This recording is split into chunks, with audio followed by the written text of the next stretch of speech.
Hey everyone, we're reading Little Britches, Father and I Were Ranchers by Ralph Moody, Chapter 17. I Meet the Sheriff.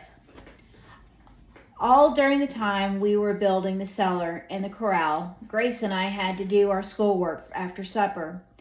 Father worked with us too, but I couldn't make out what he was doing. He had some big sheets of wrapping paper that came with the groceries and his steel square and dividers, and while we were studying, he'd be drawing pictures.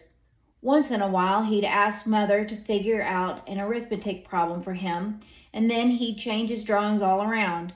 The morning after we finished building the pole corral, he and I drove Fanny to Inglewood. It was at the end of the Denver streetcar line and had lots more stores than Fort Logan. First, we went to the blacksmith shop and got a couple links of angle iron, small pulley wheels, and pieces of round. Get that. Could you try again?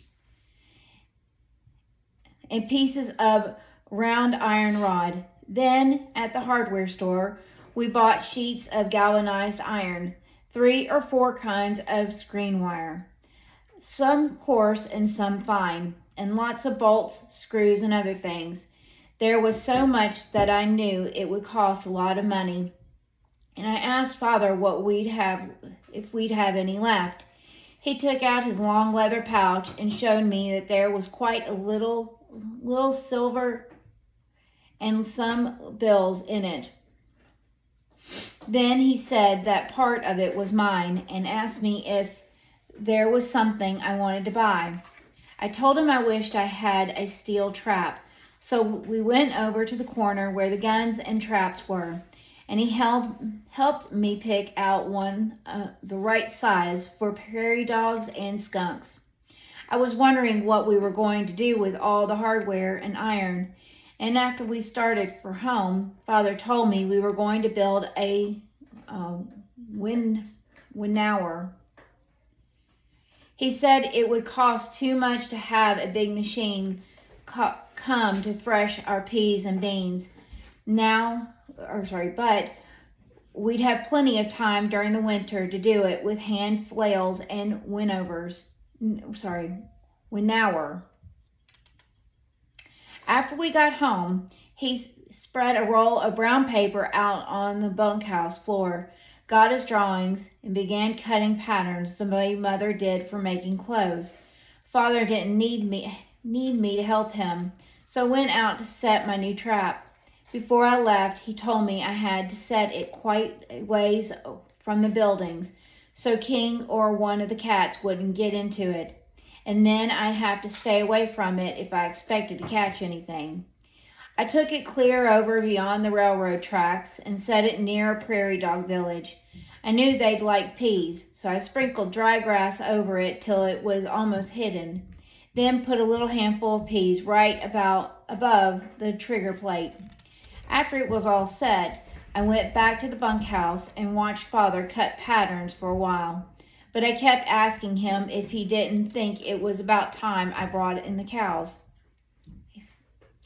I was wondering if I'd caught a prairie dog yet, and I could go around that way when I went for the cows without having to seem too obvious that I was anxious about my trap.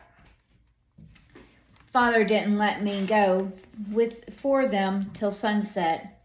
As soon as I got out behind the barn where nobody could see me, I ran to beat the band. From the railroad track, I could see that there was something in my trap, but it didn't look like a prairie dog. It looked bigger and brighter. When I got close enough, I found that it was a big cock pheasant. His head was inside the jaws of the trap, and there was a few feathers blowing around from his flapping when it broke its neck. The first thing that popped into my head was what Fred Altland had said about spending the rest of your life in the hoosgow if you killed a pheasant. I was so scared I got all shaky. First, I thought the best thing to do would be to get him out of there and hide him in the bottom of a deep gulch. I looked all around to see if anybody was in sight. Then I stepped on the trap spring and took him out. The jaws had pulled a lot of feathers out of his neck and had almost bitten his head clear off.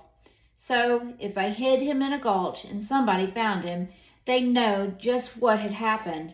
Then I figured that if I didn't hide him, but just threw him down in the gulch, the coyotes would come and eat him.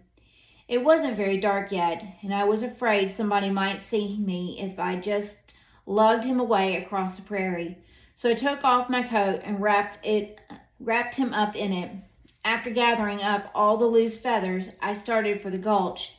But the farther I went, the more I worried for fear the coyotes might not eat him. It seemed as if it would be like trying to eat a pillow. I was sure they wouldn't do it because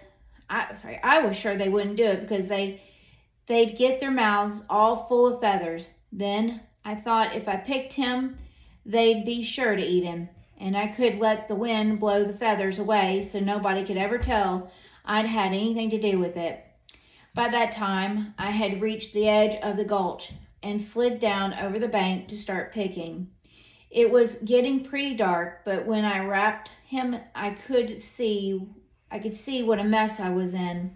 The pheasant hadn't bled a bit, with the trap jaws around his neck, but after I had wrapped him up, blood had ran out of his mouth till the inside of my coat was all red and sticky. I didn't know what to do. Just as if he were deciding it for me, a coyote howled from somewhere farther down the gulch. I bundled the pheasant up quick and went after the cows. I knew I'd have to have Father's help to help ever get out of the mess I was in. Everybody was in to supper by the time I got the cows home. So I hid the pheasant, slammed the bunkhouse door as if I'd been in to hang up my coat, and went into the house. The minute I stuck my head inside the kitchen door, Mother said, "What in the world have you been up to now? You look as though a ghost had been chasing you." I said I hadn't been up to anything, but the cows had been way over by the big gulch, and it was all full of coyotes. Maybe that had scared me just a little. Then she told Father that I was too young to be way off out there after dark, and that I'd have to start after the cows earlier. He just said, and bowed his head to say grace as soon as I was in my chair. He might just as well have said to me, "You and I will talk about this later." He went out to milk right after supper. I don't think I had more than a dozen squirts of milk in the bottom of my bucket, just enough so that it didn't ring anymore. When Father said, "What did you do? Did you get your foot in your trap?" I said, "No, sir." Then I went ahead and told him about catching the pheasant, but I didn't tell him about wanting to hide it. I asked him if he thought he'd put me in the hoosgow, as Fred said, if the sheriff found out about it. Father didn't say a word for a minute or two. Then he said, "It isn't a case of if the sheriff finds out about it. It's a case of you're breaking the law without intending to. If you tried to cover it up, you'd be running away from the law. Our prisons are full of men whose first real crime was running away because they didn't have courage enough to face punishment for a small offense. Tomorrow you must go see the sheriff. I'll explain to Mother about your coat." I didn't have a very good night. I couldn't keep my mind on my business after supper, and Mother nearly spanked me because I got all mixed up and couldn't say the table of 12s. She gave me a glass of warm milk before I went to bed, but it didn't make me sleep any better. Whenever I wasn't awake, I was dreaming. Mother used to recite the Ballad of Reading Gaol, and that night I kept dreaming I was a man in the ballad. Every time I'd wake up in the pitch dark, I'd put my hand over and feel for Philip, to make sure it wasn't really so. After breakfast, I begged Father to go to Fort Logan with me to see the sheriff, but he said, "No, you haven't learned to ask for advice before you get into scrapes, and it isn't fair to expect help in getting yourself out every time." I told him he'd have to go with me because I didn't even know who the sheriff was, and I'd never be able to find him alone. He just boosted me up on Fanny's back and handed me the bag with the pheasant in it. Then he said, "You found 2 dogs lodge all right without any help, didn't you? If you ask at the post office, I think they'll be able to tell you where you'll find the sheriff." I'd always cantered Fanny all the way to Fort Logan and right up to the hitching rail, but that morning I made her walk. For a while I thought about running away, but the only place I knew to go was up to 2 dogs. If he'd lived alone, I guess I might have gone, but I remembered what a hurry Mr. Ch.17 had been in to bring me right home, so I decided I'd better not try it. All the time I was thinking about running away, I kept getting a squirmy feeling in my stomach because of what Father had told me when we were milking. After I made up my mind that I was going to be brave and face the music, it stopped a little, but it came right back again when I went into the post office.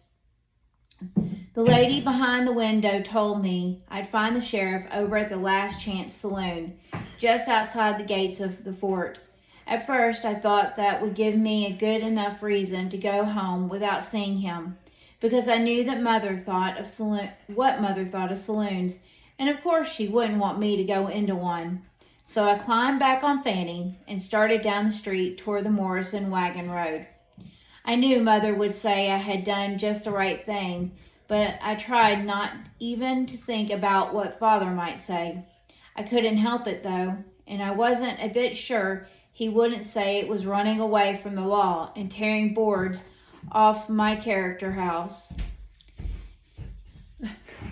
We had just turned into the Morrison wagon road when I got a big lump in my throat. Then I pulled Fanny around and galloped her back to the hitching rail in front of the Last Chance Saloon. My heart was thumping like 60 when I went in through the little swinging doors. I was scared, but I was a little bit proud too that I had business big enough so that I could go right into a saloon. I stopped just inside the doors. It was kind of dark in there, and there was about a dozen soldiers and other men leaning against the bar and talking loud. The man behind it yelled, "What are you doing in here, bub? Who are you wanting to see?" He leaned across the bar, and I went over and told him I wanted to see the sheriff. He just jerked his thumb toward the back of the room and said, "The big fella." The sheriff was talking to another man when I got back there, so I stood behind him and waited for him to get finished. He was the biggest man I'd ever seen. My head didn't come up as high as the top of his cartridge belt, and the longer I waited, the bigger the lump in my throat grew. At last, the man behind the bar came back and told the sheriff I was there, so he leaned over and said, "What can I do for you, son?" I had to swallow hard before I could make a sound. Then I said, "I broke the law, and Father made me come down to tell you." He said, "Well, well, well, we'll have to look into this." While he was saying it, he sat me up on the bar in front of him and asked me what I'd done. All the men along the bar came and made a big crowd around us. I showed him the pheasant and told him that I didn't kill it on purpose, but it got in my trap when I was trying to catch a prairie dog. He took the pheasant and laid it on the bar beside me. Then he rumpled up all its feathers and felt it all over with his hands. After he'd finished, he said to the men, "By God, that's the way he got it, all right. I'd have sworn his old man shot it and sent the kid in to get himself out of a pickle." I don't like that. and I didn't like that, and I guess I must have yelled, "Father would not try to get himself out of a pickle." Everybody laughed and hollered, and the sheriff said, "Kind of like your old man, don't you?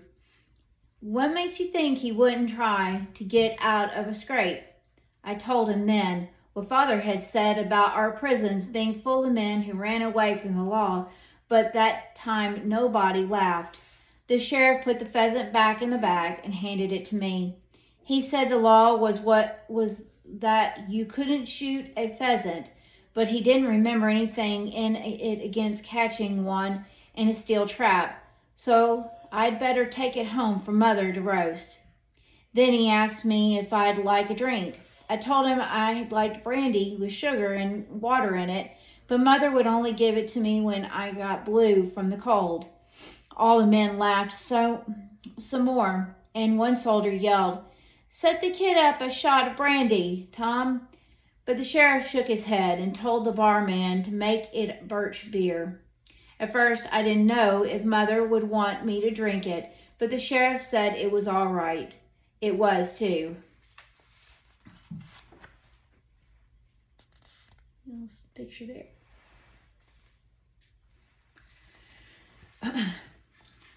I canter Fanny home as fast as she can go, and Father didn't scold me for bringing her in hot. Everybody came out to the barn when I got there, and I told them what the sheriff said, but I didn't tell them about the saloon and the birch beer. Grace and Philip seemed to think I was a lot more important now that I had talked to the real sheriff. Mother took the bag with the pheasant in it and said the sheriff must be a fine man. I guess Father thought so too, because he said he must look him up the next time he went to Fort Logan.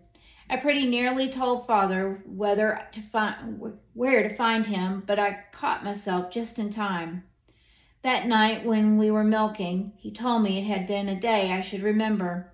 He said it would be good for me as I grew older, to know that a man always made his troubles less by going to meet them instead of waiting for them to catch up with him or trying to run away from them.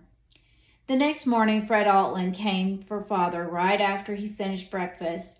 I guess Mother knew he was coming because she had already told Grace and me we could spend the day visiting Willie and Etta Aldevote. I tried to get Father to tell me where he was going, but all he would say was, "Oh, we're going way over by Littleton to see a fellow about a dog." When Father said that it always meant he wasn't going to tell you where he was going, so I didn't ask any more. Grace and I had a fine time at Aldevote's. Their house was a soddy on the front and was dug out right into a bank like a cave. They had a big barn full of hay and a donkey and half a dozen horses we could ride. The girls made me play house with them some of the time, but we made them try to ride the donkey, and they took some of the craziest spills I ever saw. I think we had the most fun, though, jumping from the high hay mow